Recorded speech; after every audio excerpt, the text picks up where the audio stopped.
तो कुछ ही देर में वो तस्वीरें सबसे पहले इंडिया न्यूज आपको दिखाएगा जब जश्न की तस्वीरें मुंबई से सामने निकल कर आएंगी। हमारे साथ रोहित पुनेठा हमारे सहयोगी बने हैं, मनोज जोशी हमारे साथ एडिटर स्पोर्ट्स हैं। अब रोहित आपके पास आना चाहेंगे। देखिए, इस दिन का इंतजार हम सभी को था और सुबह से ही हम देख रहे हैं भारत में जश्न की तस्वीरें दिख रही है। एक जश्न हमने शनिवार के दिन जब टीम इंडिया को जीत हासिल हुई थी तब मनाया था और आज भी कुछ उसी तरह का नज़ारा जो है वो देखने को मिलेगा मुंबई में।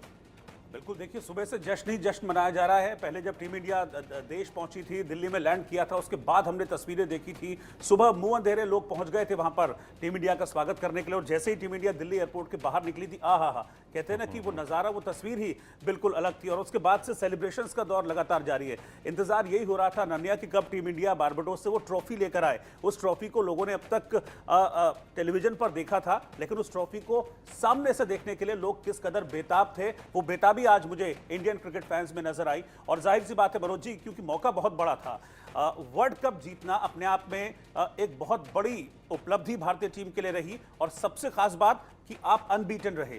पूरी सीरीज में आपने बड़े बड़ों को हराया और फाइनली जब आपने वर्ल्ड कप जीता तो ऐसे स्वागत तो होना ही था। पलकें बिछा रखी हैं लोगों ने टीम इंडिया के लिए और अभी तो और मुंबई से शानदार तस्वीर दिखनी बाकी है। टीम इंडिया मुंबई पहुंच चुकी है और मुंबई वाले पलकें बिछाए भारतीय टीम का इंतजार कर रहे हैं जब विक्ट्री परेड निकलेगी। जी बिल्कुल सही कहा आपने, क्योंकि ये जीत वाकई जो पिछली तमाम जो जीते हैं भारत की वर्ल्ड कप चैंपियन बनने की, उनसे अलग है।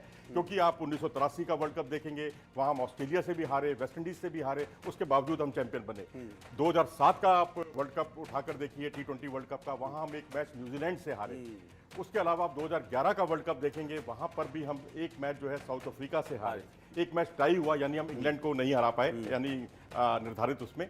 लेकिन यहां पर हम अनबीटन रहे, अपराजित रहे, कोई आसपास भी नहीं फटका हमारे। और साउथ अफ्रीका के खिलाफ जरूर हमें कड़ा संघर्ष करना पड़ा और पाकिस्तान के खिलाफ तो हमने बहुत ही कम रनों का बचाव किया, जहां ऋषभ पंत स्टार साबित हुए। छोटी छोटी पारियों से उन्होंने जो है अपना इम्पैक्ट डाला। तो इसलिए यहाँ जो लो स्कोरिंग मैचेस हुए हैं ना, वहां पर लो स्कोरिंग मैचों में आपने बेशक कम रन बनाए हो, 20 से 25 रन, 30 रन, वो भी बहुत इंपैक्ट डालते हैं। कितनी गेंदों पर आपने बनाए, स्ट्राइक रेट हमारा बहुत सुधरा है पहले से।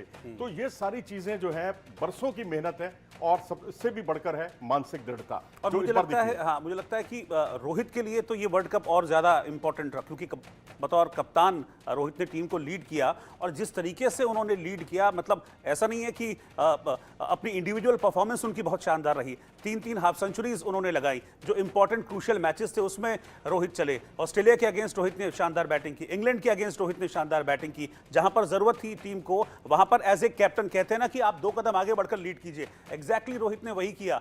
तो रोहित के लिए तो और बड़ी उपलब्धि रही। अब तो संन्यास ले चुके हैं, लेकिन ये आखिरी मौका था उनके पास अपने नाम, कहते हैं ना कि स्वर्ण अक्षरों में लिखवाने के लिए। अब वर्ल्ड कप का जब भी जिक्र आएगा हिंदुस्तान में, Rohit Sharma as a captain लिखा आएगा। जी बिल्कुल, आपने सही कहा। और बाकी ये भी है कि रोहित शर्मा अकेले ऐसे भारतीय हैं जो T20 वर्ल्ड कप के हर पड़ाव में उतरे हैं। हर वर्ल्ड कप में उन्होंने अपनी मौजूदगी दिखाई है, लेकिन उसके बावजूद जितने रन उन्होंने अपने इस आखिरी वर्ल्ड कप में, T20 वर्ल्ड कप के आखिरी पड़ाव में जो उन्होंने बनाए, इतने रन उन्होंने पहले कभी नहीं बनाए। उनका स्ट्राइक रेट बहुत आला दर्जे का रहा। सेमीफाइनल का उनकी जो जीत थी वो कमाल की थी। और जो मेन स्ट्राइक हमारे जो बल्लेबाज होते हैं, जो जिनका 174 175 का स्ट्राइक रेट रहता है, उन्होंने भी उनका साथ दिया। अब मैं बात कर रहा हूं सूर्य कुमार यादव की, जो अमूमन अपने नेचुरल अंदाज में 360 डिग्री प्लेयर कहे जाते हैं, उन्होंने भी रोहित शर्मा का साथ बखूबी दिया। तो यहाँ कोई भी अपने लिए नहीं खेला, टीम के लिए खेला। ये सबसे बड़ी खूबी है। और मुझे लगता है कि ये जो फलसफा है जीत का, ये तमाम टीमें इसको जरूर सीखेंगी कि जब भी बात होगी, जैसे हम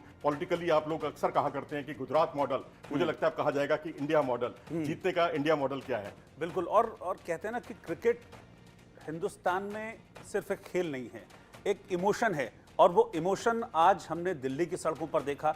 और जो लोग दिल्ली नहीं भी पहुंच पाए, हमने देखा कि सड़कों पर उतरकर सेलिब्रेट कर रहे थे। और वही इमोशन की तस्वीरें मुंबई से भी सामने आ रही हैं।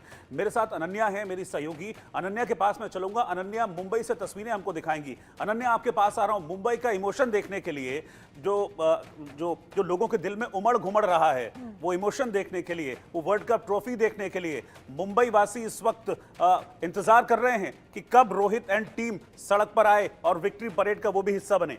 बिल्कुल रोहित, आपने ठीक कहा और ख़ास तौर पर कप्तान रोहित शर्मा का इंतज़ार जो है वो मुंबई की सड़कों पर सबसे ज़्यादा हो रहा है। वानखेड़े स्टेडियम में हालांकि पूरी टीम इंडिया का इंतज़ार हो रहा है, लेकिन जब रोहित शर्मा से ये पूछा गया कि वो क्या चाहते हैं, कैसे जश्न होना चाहिए, तो उनकी तरफ से कहा गया कि 2007 में जिस तरह की तस्वीर हमने देखी थी, जो ओपन बस में खिलाड़ी नजर आए थे ट्रॉफी के साथ और मुंबई की सड़कों पर लोग जो हैं वो फैंस जो हैं वो नजर आए थे, उसी तरह का जिक्र उन्होंने कहा कि इस बार भी ऐसा ही कुछ होना चाहिए। नीतीश हमारे साथ जुड़ गए हैं इस पर ज्यादा जानकारी के लिए, और नीतीश जो है वो इस वक्त एयरपोर्ट पर मौजूद हैं। नीतीश, क्या जानकारी है आपके पास? टीम इंडिया लैंड कर गई है, फैंस से बात करिए, कितने उत्साहित हैं, कितने एक्साइटेड हैं टीम इंडिया को देखने के लिए, ट्रॉफी देखने के लिए? जी बिल्कुल, देखिए टीम इंडिया जो है वो लैंड कर चुकी है और अब जो है फ्लैश लाइट भी जो मोबाइल की है वो ऑन हो चुकी है। यहाँ पर फैंस मौजूद हैं, लगातार वंदे मातरम के नारे लग रहे हैं, लगातार भारत भारत के नारे लग रहे हैं।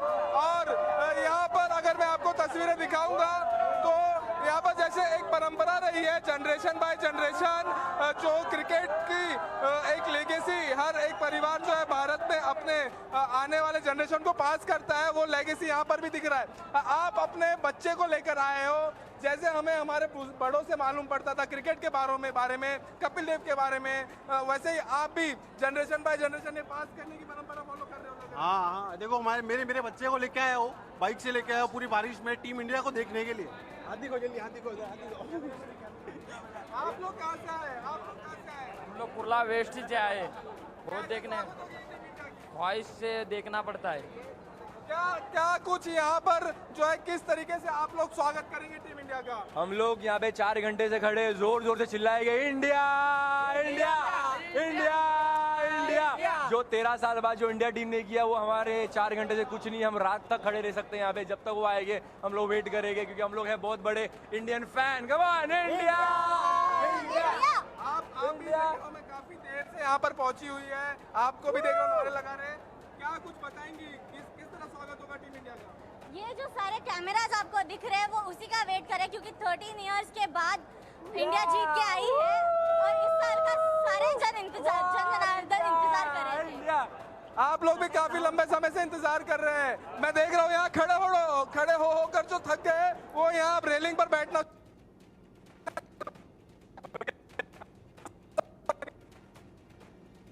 चलिए आपके पास नीतीश हम आएंगे, आपकी आवाज़ ठीक से हम तक नहीं पहुंच पा रही है, लेकिन एयरपोर्ट से तस्वीरें नीतीश ज़रूर हम तक पहुंचा रहे हैं और ये दिखा रहे हैं कि किस तरह से